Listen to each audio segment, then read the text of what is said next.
When someone told me last time itself was 151. ఏదో తేడాగా ఉందేంటి?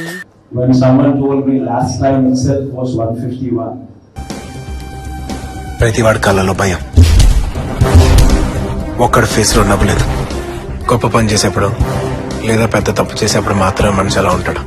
నీకు అర్థమవుతుందా? ప్రశాంతంగా సాగిపోతున్నటువంటి వైఎస్ఆర్ కాంగ్రెస్ పార్టీకి మొట్టమొదటి స్ట్రోక్ ఇచ్చినోడు పవన్ కళ్యాణ్.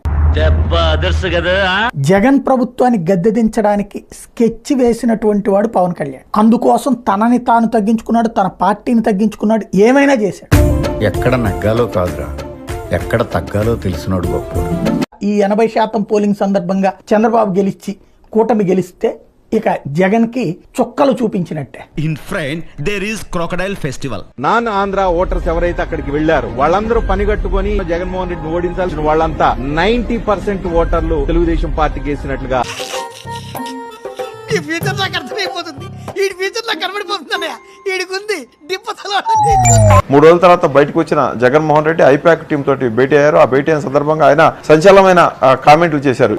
ఏంటది? ఇప్పుడు ఆ 151 సీట్లను క్రాస్ చేయబోతున్నామంటూ కూడా ఆయన చెప్పారు.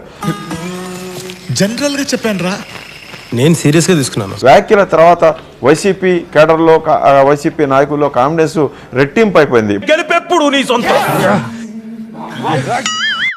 అందరికీ నమస్తే అండి. సమయం సందర్భం దొరికినప్పుడల్లా ఛాన్స్ దొరికితే జగన్మోహన్ రెడ్డికి జలనీ సాయి మామూలు జాకీ లేడు, భయంకరమైన జాకీలు ఎత్తాడు. ఈ రోజు కూడా అంతే. అందులో తప్పే ఉంది. అది ఆర్ట్. ఆంధ్రప్రదేశ్ లో ఎవరు అధికారంలోకి వస్తారు? జగన్ భవిష్యత్తు గురించి అంతా తారుమారంగా అయిపోతుంది.